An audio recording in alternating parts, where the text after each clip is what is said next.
Palavra da Verdade, com Hernandes Dias Lopes. Então hoje nós vamos examinar juntos o Salmo 16. Peço que você abra sua Bíblia comigo nesse texto, Salmo 16. Você vai acompanhar comigo a leitura desse texto. Está escrito o seguinte: guarda-me, ó Deus, porque em ti me refugio. Digo ao Senhor, tu és o meu Senhor. Outro bem não possuo, senão a ti somente. Quanto aos santos que há na terra, são eles os notáveis nos quais tenho todo o meu prazer. Muitas serão as penas dos que trocam o Senhor por outros deuses. Não oferecerei as suas libações de sangue, e os meus lábios não pronunciarão o seu nome. O Senhor é a porção da minha herança e o meu cálice. Tu és o arrimo da minha sorte. Caem minhas divisas em lugares amenos.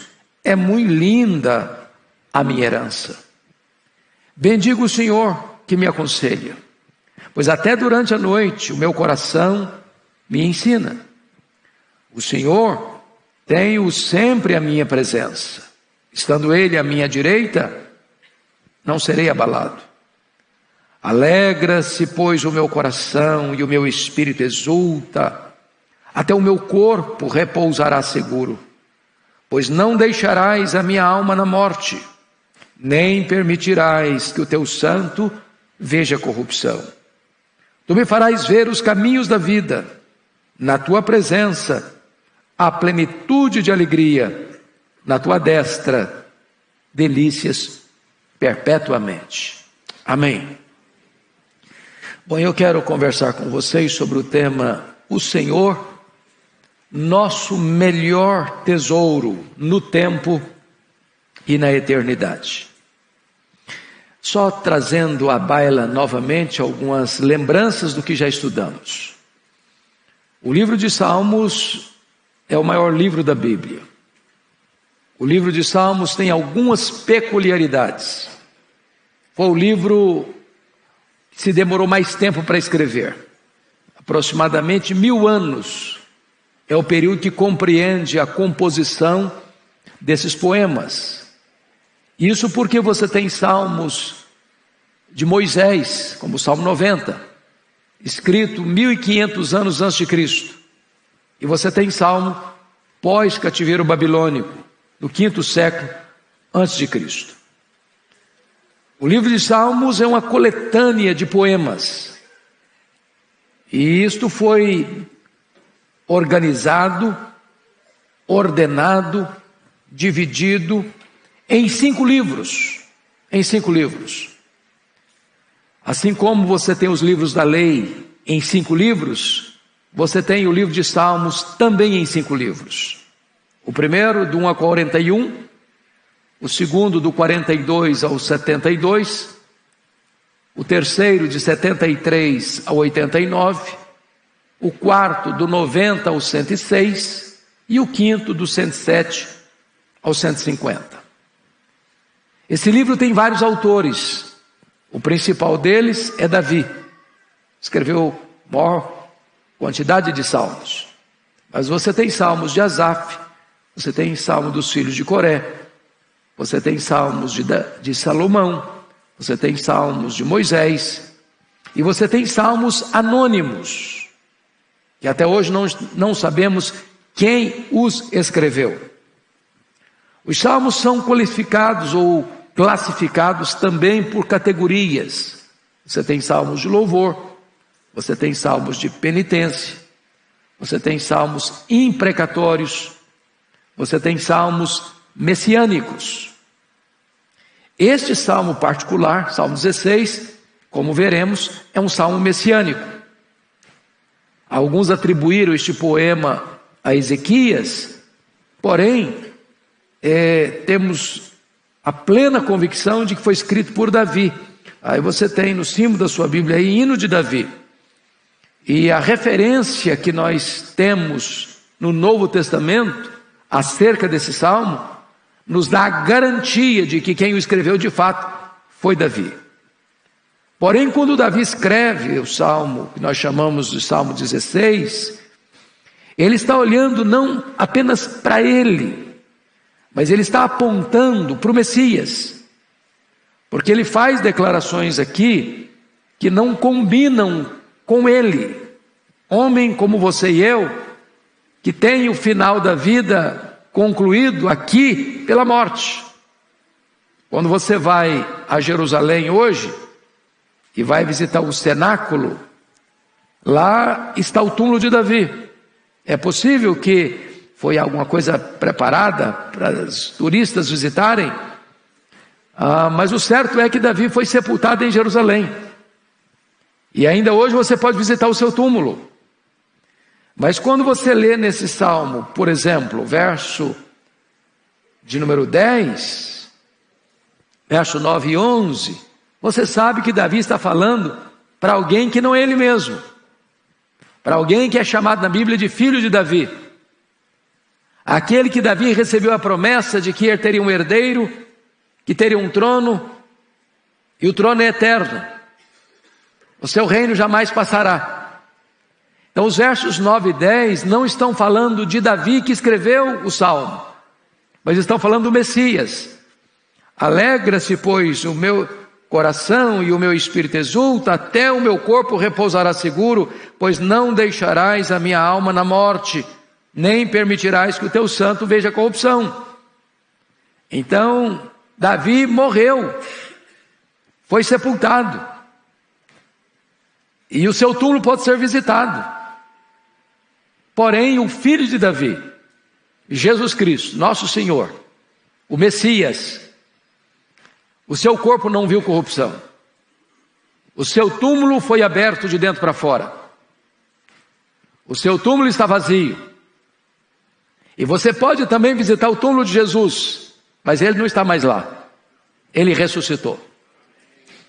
E eu gostaria que você confirmasse isso comigo através de dois apóstolos, que foram os apóstolos mais destacados no livro de Atos.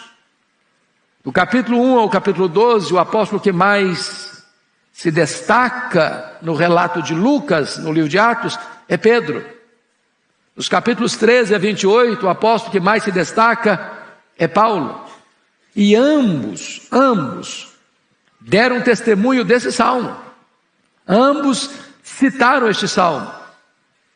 E ao citarem este Salmo 16, apontam não para Davi, mas apontam para Jesus, o filho de Davi. Então vejamos isso. Abra sua Bíblia comigo em Atos dos Apóstolos, capítulo 2.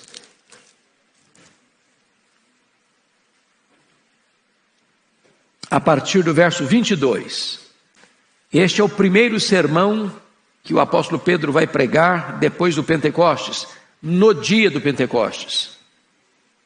E ele se dirige àquela multidão que se aglomerara ao redor do cenáculo, em virtude do derramamento do Espírito, e diz assim: varões israelitas, atendei a estas palavras. Jesus o Nazareno, varão aprovado por Deus, diante de vós, com milagres, prodígios e sinais, os quais o próprio Deus realizou por intermédio dele entre vós, como vós mesmos sabeis, sendo este entregue pelo determinado desígnio e presciência de Deus. Vós o matastes, crucificando-o por mãos de iníquos, ao qual, porém, Deus ressuscitou, rompendo os grilhões da morte, porquanto não era possível fosse ele retido por ela. E agora ele vai ancorar esta verdade de que a ressurreição de Cristo ocorreu, porque a morte dele não foi um acidente, e a ressurreição dele não foi uma surpresa, no texto do Salmo 16, versículo 25, porque a respeito dele diz Davi, a respeito do Messias: diante de mim via sempre o Senhor, porque está à minha direita para que eu não seja abalado. Por isso se alegrou o meu coração e a minha língua exultou. Além disso, também a minha própria carne repousará em esperança, porque não deixará minha alma na morte, nem permitirás que o teu santo veja corrupção. Veja que ele está citando literalmente o versículo 10 do Salmo 16. Fizeste-me conhecer os caminhos da vida, encher-me-ás de alegria a tua presença. Agora, olha a aplicação de Pedro, versículo 29. Irmãos, seja-me permitido dizer-vos claramente a respeito do patriarca Davi, que ele morreu e foi sepultado, e o seu túmulo permanece entre nós até hoje. Sendo, pois, profeta, ou seja, sendo Davi profeta, e sabendo que Deus lhe havia jurado que um de seus descendentes se assentaria no seu reino, no seu trono, melhor dizendo, prevendo isso, referiu-se à ressurreição de Cristo, que nem foi deixado na morte, nem o seu corpo experimentou corrupção. A este Jesus Deus ressuscitou, do qual todos nós somos testemunhas. Então, no sermão de Pedro, no dia de Pentecostes, ele vai provar que Jesus ressuscitou, remetendo seus ouvintes ao Salmo 16, versículo 9 e 10. Para mostrar para nós que Davi não estava se referindo a ele mesmo, mas como profeta estava se dirigindo ou se referindo a Jesus, o Messias, o Salvador. Então, você tem uma comprovação aqui de que o Salmo 16 é um salmo messiânico. Mas esse testemunho não é dado apenas pelo apóstolo Pedro. Esse testemunho também é referendado e reafirmado pelo apóstolo Paulo. Vamos dar uma olhadinha nisso, no discurso de Paulo, na sua primeira viagem missionária, quando ele estava em Antioquia da Pisídia. Olha lá Atos 13 comigo. Atos 13. Veja vocês que agora nós estamos vendo uma pregação que não ocorre em Israel, em Jerusalém, mas no território gentílico. Atos 13, 35. Então vamos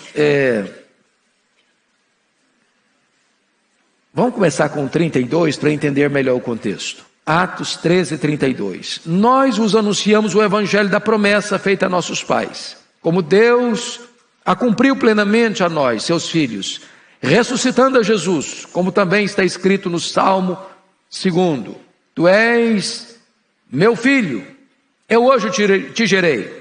Isso é uma afirmação também de um salmo messiânico, que é o Salmo 2. Verso 34. E que Deus o ressuscitou dentre os mortos, para que jamais voltasse à corrupção.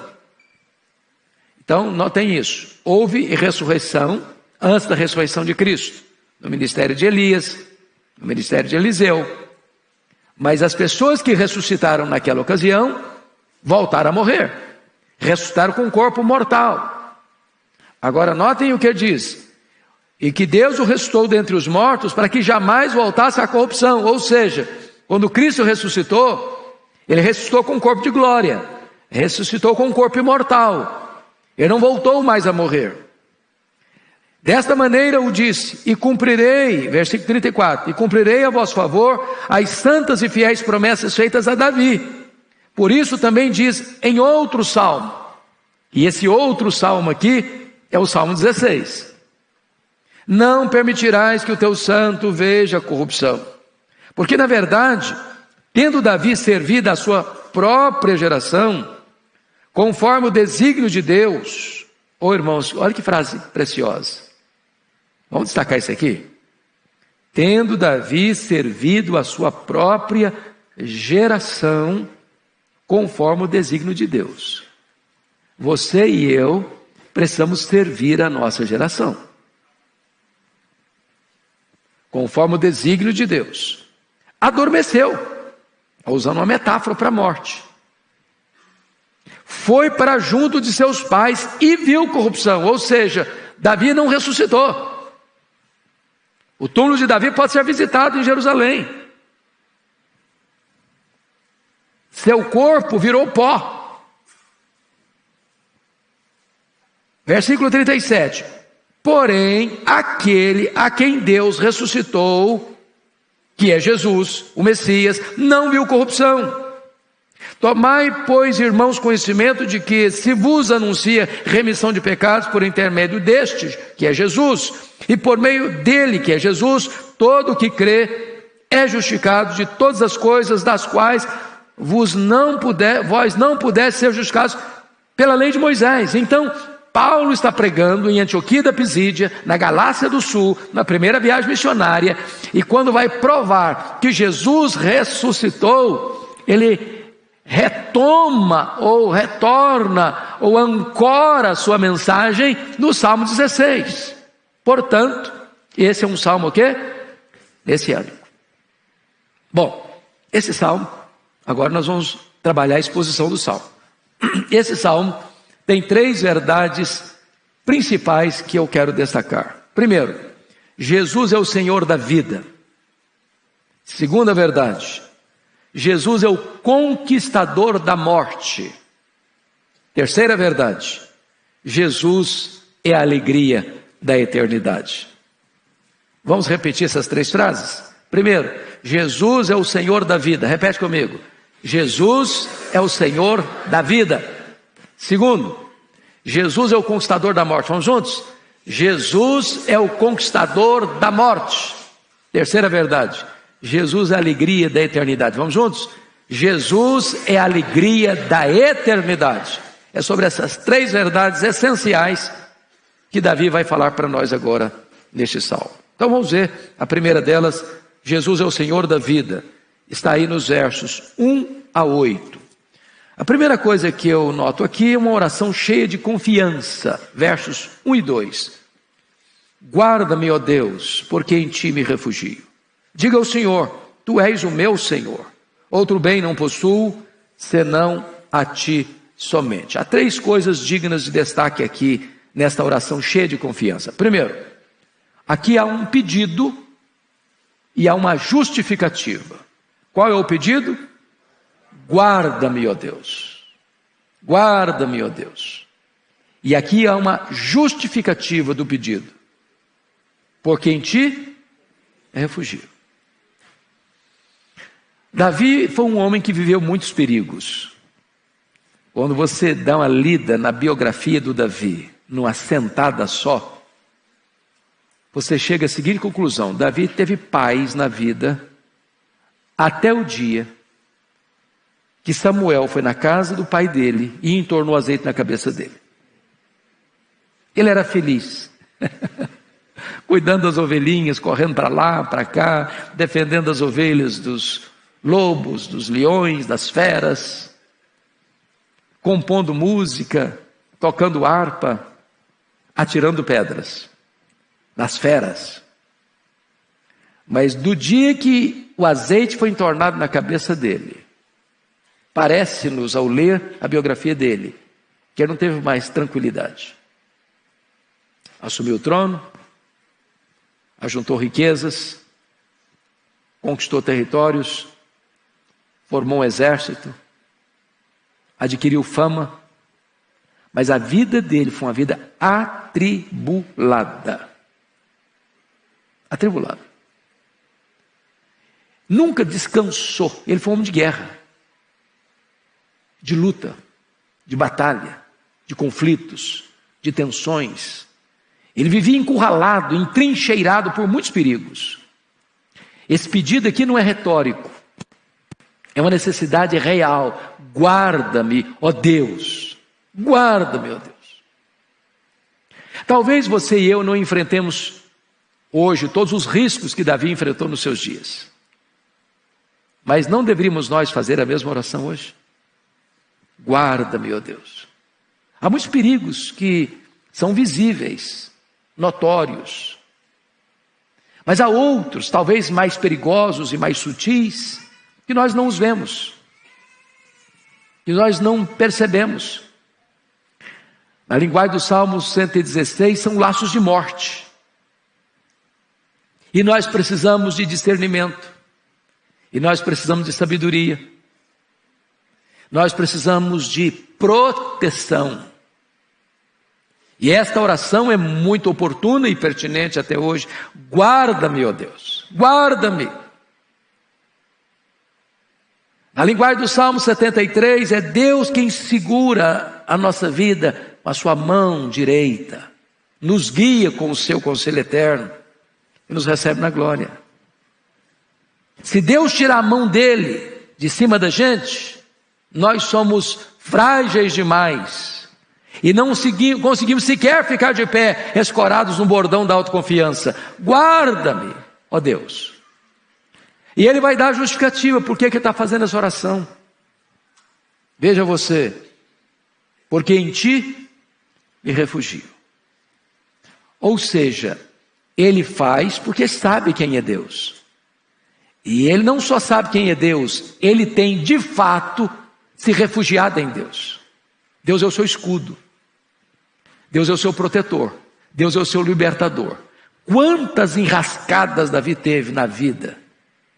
Teve uma época que ele teve que se fingir de doido, desgravatando, babando, para conseguir sair das mãos do inimigo. Houve épocas em que ele foi encurralado, a casa dele foi encurralada. O sogro dele, que foi o seu arqui-inimigo, queria matá-lo de todo jeito.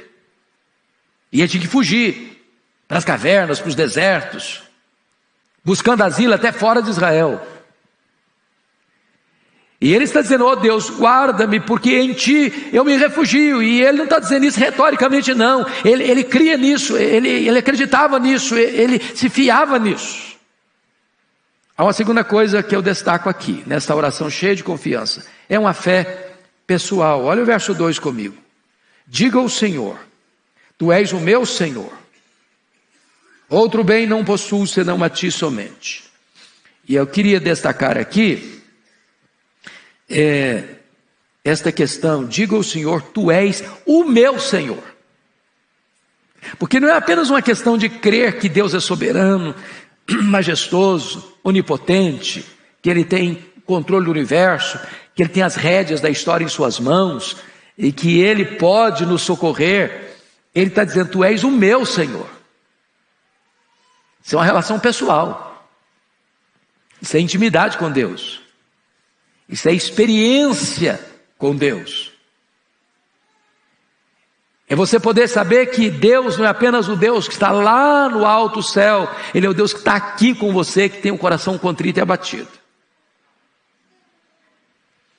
Mas mais, você vai notar ainda no verso 2, que este homem refugiado se vê herdeiro, e sua herança é o próprio Senhor. Olha aí comigo o verso 3, aliás o verso 2, na parte B.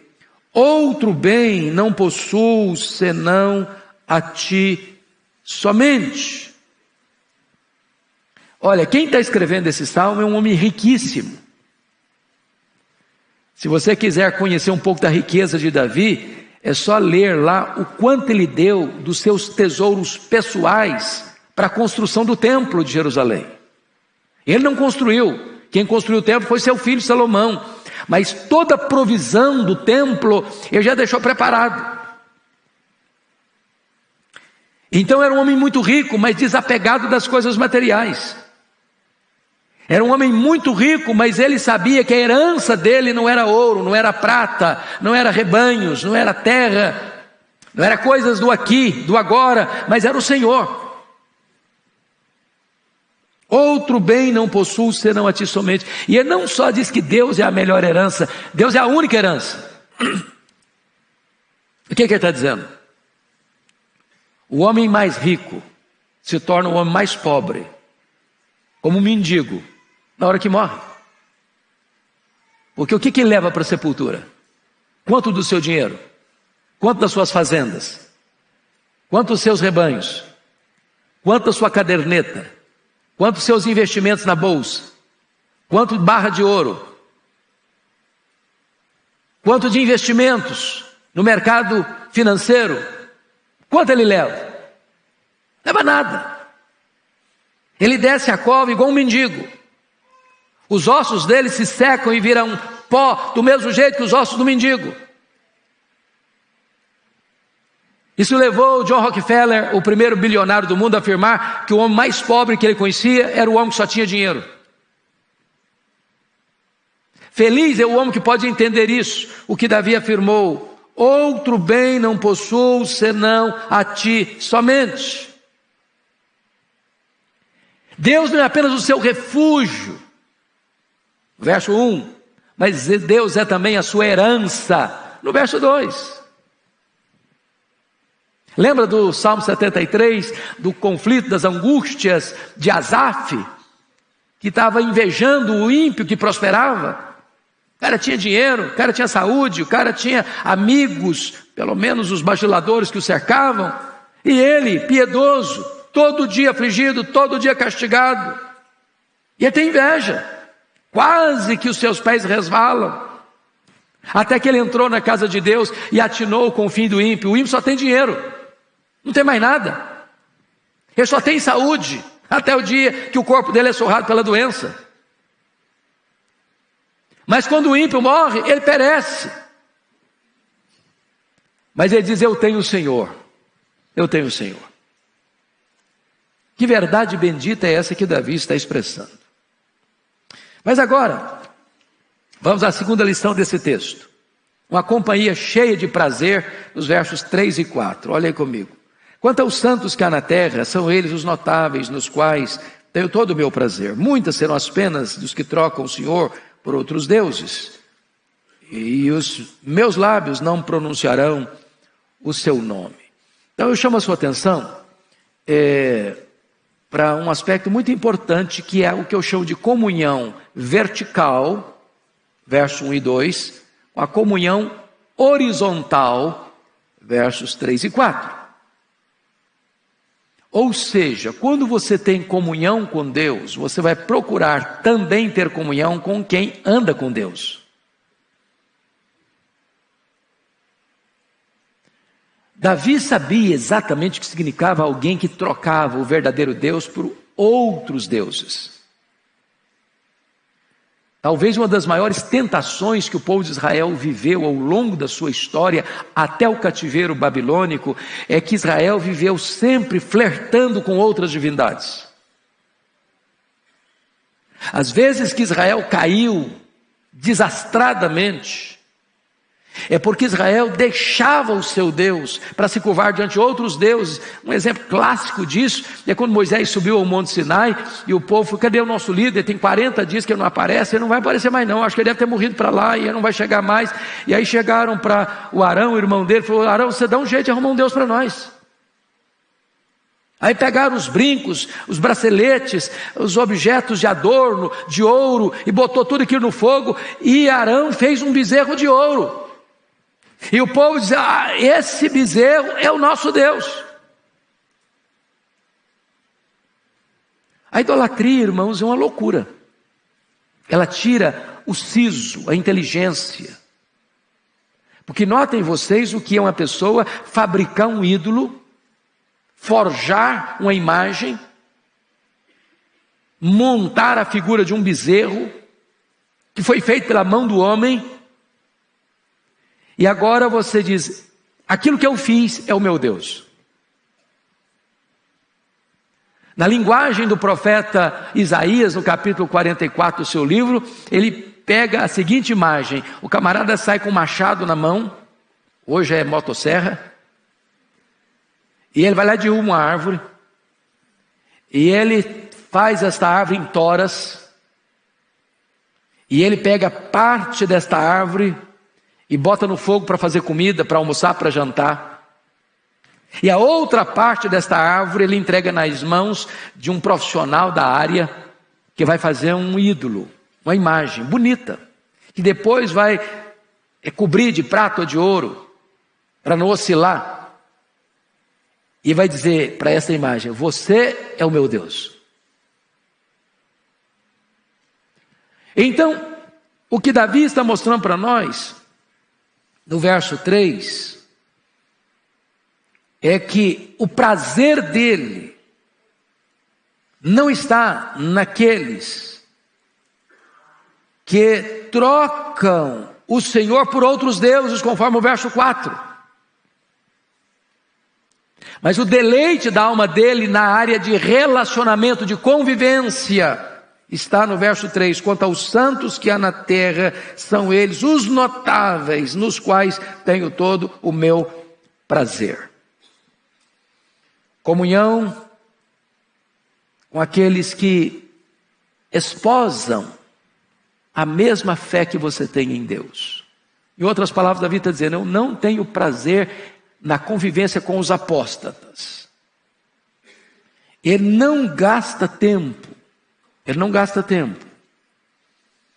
para estar em aliança com aqueles que trocaram o Senhor por outros deuses. E você vai perceber uma coisa, o que está escrito no versículo 4, ele não está falando do pagão, ele não está falando daquele que nasceu num berço de escuridão, e cresceu num berço de escuridão, e nunca conheceu a verdade. Leia comigo de novo o verso 4, preste atenção no que ele está dizendo. Muitas serão as penas dos que trocam o Senhor por outros deuses. Ele está falando daquele que caminhou com ele um dia, na mesma fé, na mesma crença, nos mesmos valores, nos mesmos princípios. Aquele que professava o nome do Senhor como seu Deus. E de repente um fato aconteceu. A apostasia chegou. E a pessoa não crê mais como cria. Ela não aceita mais as mesmas verdades que defendia. Ela rejeita todo aquele conteúdo doutrinário, teológico que um dia ela abraçou. E ela joga tudo fora e agora abraça uma outra fé pagã, idólatra, sem nenhuma consistência com a verdade das Escrituras. E Davi está dizendo: nesses a minha alma nos comprais. Eu não tenho prazer em conviver com eles. Aqueles que viraram as costas para o Senhor, aqueles que abandonaram a verdade, aqueles que se desviaram do caminho, aqueles que trocaram o Senhor por outros deuses, esses, diz Davi, vão sofrer muitas penas. Porque não há esperança fora de Deus. Não há salvação fora da verdade. Não há vida fora daquele que é a fonte da vida. Esse salmo está mostrando para nós, irmãos, o grande perigo daqueles que se apostatam, se desviam da verdade de Deus. Pois bem, vamos agora à terceira lição desse primeiro ponto. Uma herança cheia de privilégio, versos 5 e 6, olha comigo. O Senhor é a porção da minha herança e o meu cálice, tu és o arrimo da minha sorte. Caem-me as divisas em lugares amenos, é muito linda a minha herança. Bom, você nota que eu já tinha dito isso no verso 2. Digo ao Senhor, tu és o meu Senhor, outro bem não possuo, senão a ti somente. Mas agora ele vai mostrar que o Senhor é a porção da sua herança e o meu cálice, tu és o arrimo da minha sorte. Aqui eu quero chamar a sua atenção para duas coisas. Primeiro, Davi era um homem muito rico, mas a herança dele era o Senhor. Irmãos, nós somos uma geração que, graças a Deus, temos provisão, temos fartura, temos abundância. Você tem mais comida na sua casa do que você precisa e mais dinheiro do que você necessita para encher a sua despensa. Bendito seja Deus. Você abre o seu guarda-roupa e você tem mais roupa do que você precisa. Nós vivemos numa geração que bens de consumo são fáceis de ter acesso. Você se lembra lá, quando João Batista pregava no deserto, e a multidão perguntou para ele assim: o que nós vamos fazer, João Batista, diante dessa pregação de arrependimento? Como é que é isso? Como é que a gente mostra que está arrependido mesmo? Ele diz: quem tem 2 túnicas, dê uma para quem não tem. Naquela época, as pessoas não tinham acesso igual nós, com roupa. A pessoa que tinha 2 túnicas era o senhor fulano. Você pegava uma roupa e usava até acabar. Hoje, todos nós aqui temos mais do que 2 túnicas, mais do que 2 calças, mais do que 2 camisas. As mulheres, mais do que 2 vestidos. Né? Embora tenhamos tanta fartura, Davi vai dizer: o Senhor é a minha herança. Mas a segunda coisa que ele está dizendo aqui: tu és o arrimo da minha sorte. é que, apesar de Davi ter um grande exército, de ter muita defesa, de ter feito de Jerusalém a capital de Israel, e de ter fortalecido aquela cidade, e com o seu exército conquistado novos territórios e alargado as fronteiras de Israel, ele está dizendo que Deus é a sua segurança. Então, onde está a sua segurança? No dinheiro? Na saúde? No seu conhecimento, na sua inteligência? Ou no seu poder? Seja ele econômico, político? Onde está a sua confiança? E Davi está dizendo o seguinte: apesar de ele poder dizer, eu confio no meu exército, eu confio no meu poder, eu confio nas minhas armas, eu confio na minha estratégia política e militar, eu sou um conquistador. Ele está dizendo, não, o Senhor é o meu arrimo, o Senhor é a minha fortaleza, o Senhor é o meu protetor. Irmãos, isso não é retórica. Isso é algo sublime que deve marcar a minha, a sua, a nossa vida ainda hoje.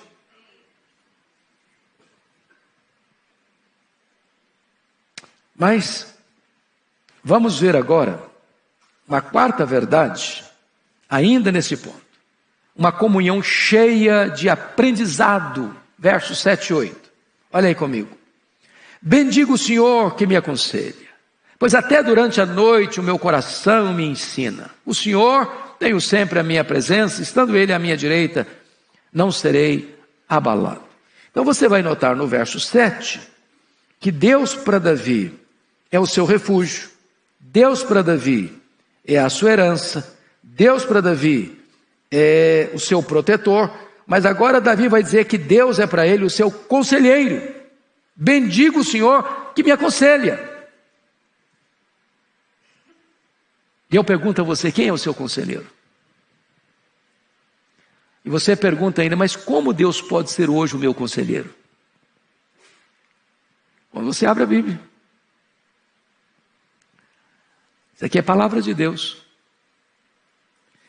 Se você, ao caminhar pela vida, ao tomar decisões, ao fazer um negócio, seja pequeno ou grande, na sua empresa, no seu trabalho, ao ter que tomar uma decisão, seja na vida pessoal, conjugal, familiar, profissional, você consultar a Deus, e consultar a Deus não é uma coisa mágica, não é uma caixinha de promessa que só tem coisa boa, nenhuma exortação, nenhuma repreensão, só promessa de bênção. Você pode criar uma ideia equivocada. Mas se você for para a Escritura, para examinar todo o conselho de Deus, se você pautar sua vida pela palavra de Deus, sendo dirigido pelos conselhos de Deus, Deus é também hoje o nosso conselheiro. É o nosso conselheiro. Você não caminhar fiado na sua sabedoria, mas na sabedoria divina. Agora notem, Davi vai dizer no verso de número 7, pois até durante a noite o meu coração me ensina. E eu acho isso aqui fenomenal, porque Davi está mostrando para nós um princípio aqui, que é o princípio da meditação. Me permita usar uma ilustração do campo, da região rural, da pecuária. Você sabe que o boi, a vaca, tem 2 estômagos. Você vê um animal pastando, ele está pastando o tempo todo, vai pastando, está comendo. Ele ingere aquilo. Depois ele vai parar ou vai deitar e ele vai passar aquele alimento de um estômago para o outro, que ele vai ruminar o alimento. Às vezes a gente lê a Bíblia atropeladamente, apressadamente, sem parar, sem refletir. Davi está dizendo que ele tem o propósito não só de ler a Escritura, não só de receber conselhos de Deus, mas ele para, ele rumina, ele digere, ele processa todo aquele conteúdo que ele leu, que ele aprendeu, para ele mesmo, durante as vigílias da noite, aconselhar o seu próprio coração. É isso que ele está dizendo. pois até durante a noite o meu coração me ensina. Ora, o nosso coração é inclinado para o mal. Do nosso coração procede todo mau desígnio. Como é que você vai ter o seu coração como mestre, como conselheiro? O seu coração só brota aquilo que você joga nele. Se você entulhar o seu coração de coisa ruim, o que vai brotar de lá? É coisa ruim. Se você passa a noite inteira só assistindo seriado e as coisas mais complicadas da vida acontecendo ali diante dos seus olhos, o que é que o seu coração vai trazer à tona? É aquele conteúdo. Entretanto, se você alimentar-se da palavra de Deus, ler a palavra de Deus, para meditar na palavra de Deus, à noite o seu coração não vai estar aí com fantasias perigosas, o seu coração vai estar focado naquilo que você aprendeu de Deus, e isso vai se tornar diretriz para a sua vida. Mas vejam vocês, versículo 8, que Davi é aquele camarada que quer andar na presença de Deus. Olha o verso 8 comigo. O Senhor, tenho-o sempre à minha presença. Ô irmãos, que coisa preciosa. Isso é uma decisão. Isso é algo deliberado. Isso não é casual. Porque a inclinação do nosso coração, é só você ler lá em Oséias, é desviar-se do Senhor. Se nós formos seguir a tendência nossa, da nossa carne, da nossa vontade, do nosso pendor, é para afastar-se. Quando ele afirma que o Senhor tenho sempre a minha presença, isso é algo pensado, refletido, decidido, ponderado. É escolha. Isso levou o autor do livro O Monge e o Executivo a afirmar de forma correta que você não é quem você diz que é, promete que é, ou sente, ou fala, você é o que você faz. Então Davi tem o cuidado de andar na presença de Deus. Mas notem, a parte B do versículo 8, estando ele, Deus, à minha direita, não seria abalado. Então, se Deus é o seu instrutor, Deus será o seu protetor. Se Ele que instrui é o seu conselheiro, se você anda nas pegadas dele, você está protegido. Lembra, por favor, lá a tentação do diabo a Jesus lá no deserto. Quando o leva ao pináculo do templo, diz, atira-te daqui para baixo, porque está escrito, ordenarás aos teus anjos para que te guardem, para que não tropeçares em alguma pedra. O que é que o diabo tirou do texto? Propositadamente. Tirou a frase, para que te guarde em todos os teus caminhos. Em outras palavras, Deus não tem nenhum compromisso com as nossas loucuras.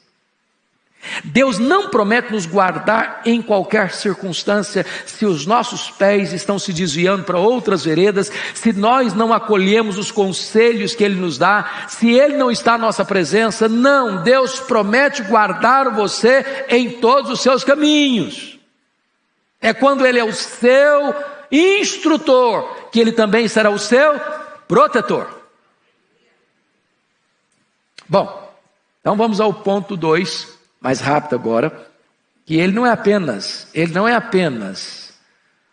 o Senhor da vida, Ele é o conquistador da morte. Confira comigo os versos 9 e 10. Alegra-se, pois, o meu coração e meu espírito exulta, até o meu corpo repousará seguro. Pois não deixarás a minha alma na morte, nem permitirás que o teu santo veja corrupção. E aqui, meus amados irmãos, nós vemos a ressurreição como a vitória sobre a morte. E ele vai dizer, a alegria do repouso seguro. Alegra-se, pois, o meu coração e o meu espírito exulta, até o meu corpo repousará seguro. E a partir daqui, Davi não está falando mais dele. Ele é um profeta. E como profeta que é, inspirado pelo Espírito Santo, ele passa a olhar para o filho dele, o herdeiro do trono dele, o herdeiro do trono eterno, que jamais passará. Ele está olhando para o Messias. E tanto o apóstolo Pedro quanto o apóstolo Paulo, pegando esse texto, fazendo a aplicação desse texto, estão afirmando que Davi não está falando dele mesmo. Porque todos sabem que Davi morreu e que o túmulo dele pode ser visitado. Ele não ressuscitou. Ele está se referindo a Jesus, o Messias, o filho de Davi, o herdeiro do trono eterno. E este Jesus é aquele que o texto está dizendo: o meu espírito exulta e até o meu corpo repousará seguro. Por quê? Porque na verdade, a morte para Jesus foi o quê? Repouso. Vocês se lembram, nos relatos bíblicos, o sofrimento que Jesus suportou. Primeiramente vamos ver os sofrimentos físicos e morais. Ele foi cuspido no rosto pelo sinédrio. Esbordoaram a cabeça dele lá no sinédrio. Depois ele é levado ao pretório romano. E vocês se lembram como Pilatos entregou Jesus para ser açoitado. E naquela época os açoites eram crudelíssimos, porque os chicotes eram feitos de correias de couro cru, com pedaços de osso na ponta, e quando o carrasco batia com fúria o seu chicote e arrancava o chicote, lascas de carne vinham, os ossos ficavam expostos, as vísceras poderiam ser vistas. Muitos morriam naquele suplício. Se não bastasse isso, Jesus, todo supliciado, tem uma coroa de espinho pontiagudo a ferir-lhe a fronte. E ainda ter que carregar nu, pelas ruas de Jerusalém, o pesado lenho. E ser esticado naquele leito vertical da morte, com dores, com cãibras, com sede. Mas o maior sofrimento de Jesus não foi o físico, nem o emocional. Foi o sofrimento espiritual. E é por isso que diz a Bíblia que ele chora e sangra no Getsêmani. Pai, se possível, passe de mim este cálice, sem que eu beba, se não seja feita a tua vontade.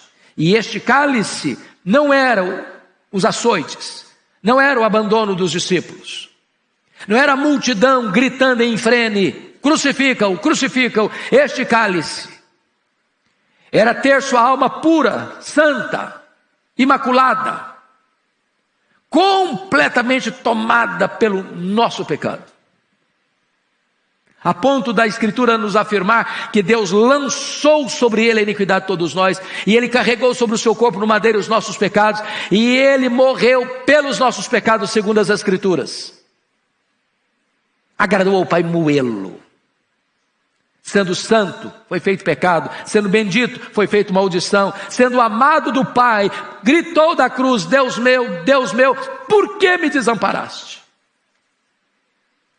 Então, quando Jesus morre, diante de tanto sofrimento, seja físico, seja espiritual, o texto nos informa: até o meu corpo repousará seguro. E ele vai dizer: nem permitirás que o teu santo veja corrupção. O corpo de Jesus não apodreceu. O corpo de Jesus ressuscitou. E de que maneira ele ressuscitou? Com um corpo imortal, incorruptível, poderoso, glorioso, espiritual, celestial. E sabe o que a Bíblia diz? Que você e eu vamos ter um corpo semelhante ao corpo da glória do Senhor Jesus. A Escritura diz que morrer agora, em virtude da morte e ressurreição de Jesus, não é para nós uma tragédia mais. 2 Coríntios 5,8 diz que morrer é deixar o corpo e habitar com o Senhor. Filipenses 1,23 diz que morrer é partir para estar com Cristo, que é incomparavelmente melhor.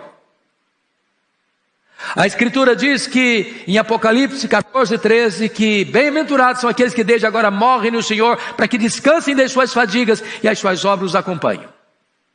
Então esta é uma verdade magna que estamos aprendendo aqui. A convicção da ressurreição.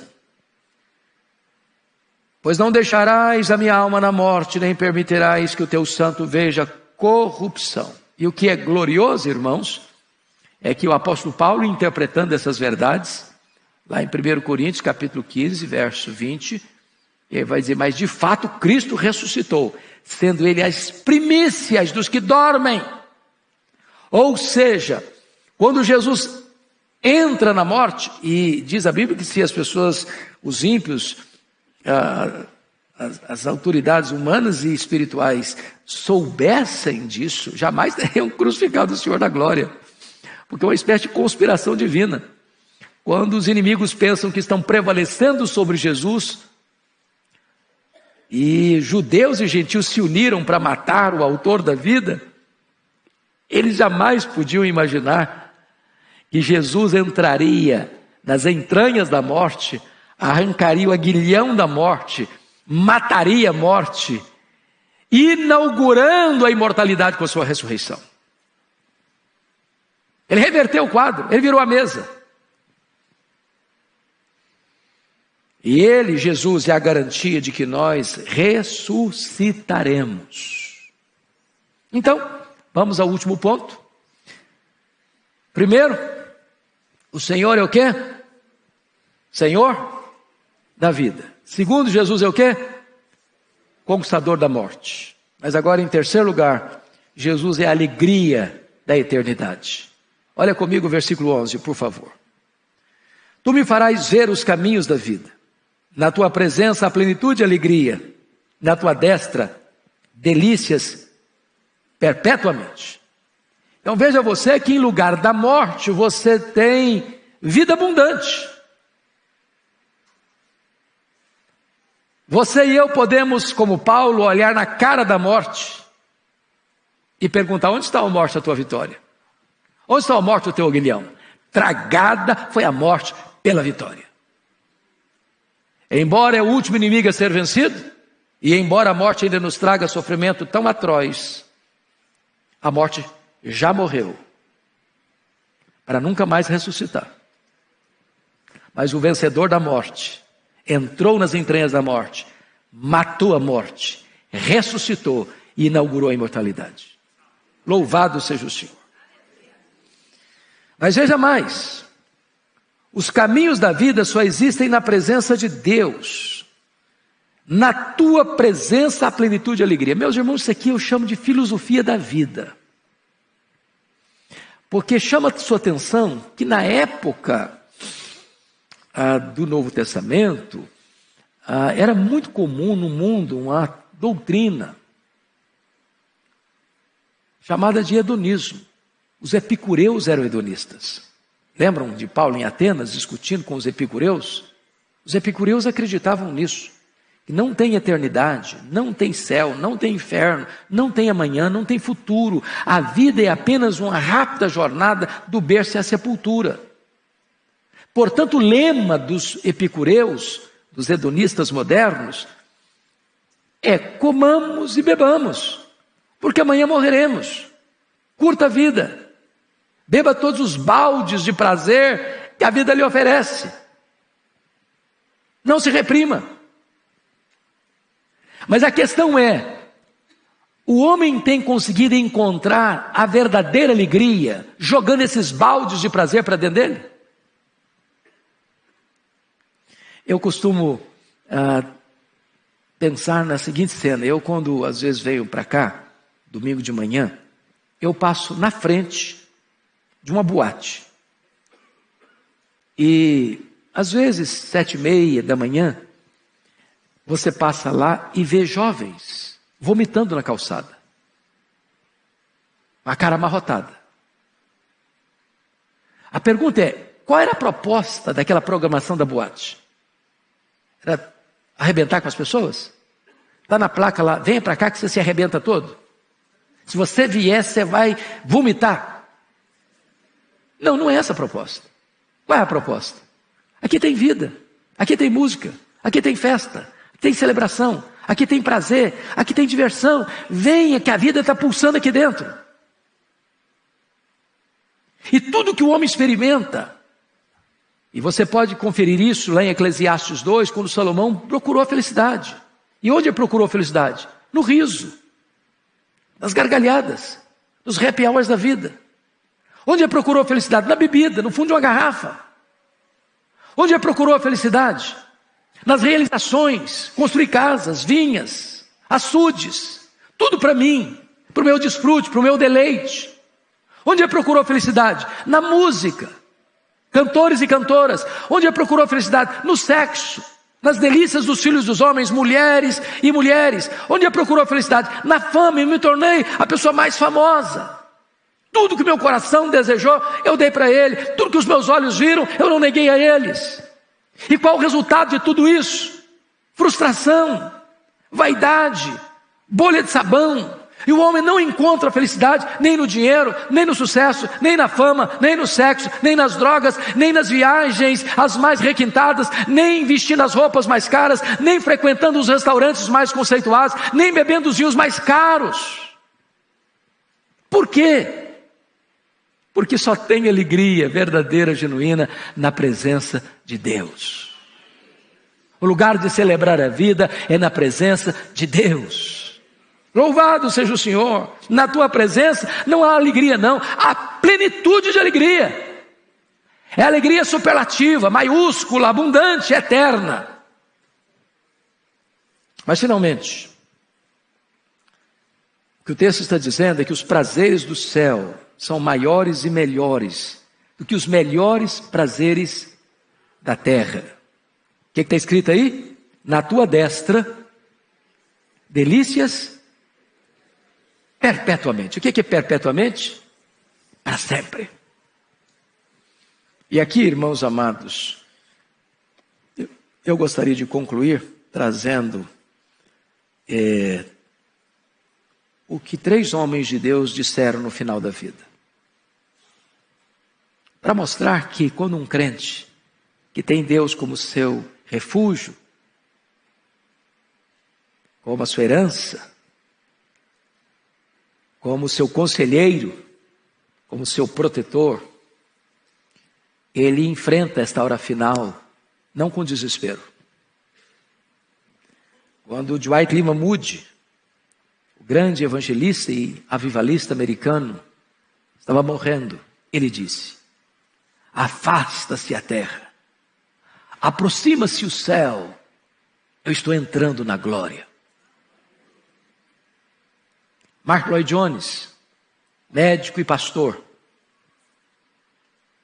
depois de lidar com um câncer que foi minando a sua saúde, ao final ele disse para sua família e para sua igreja: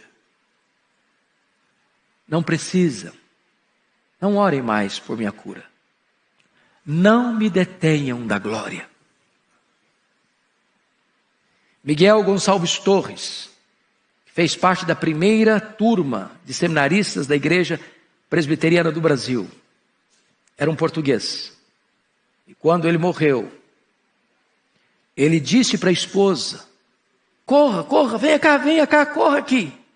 E ela veio e ele disse: eu pensei que ao morrer eu iria para o céu, mas na verdade foi o céu que veio me buscar. E com essas palavras ele adormeceu. E o texto diz: na tua presença há delícias perpetuamente. Que essas verdades preciosas consolem o nosso coração nesta manhã. Amém. Deus abençoe a todos.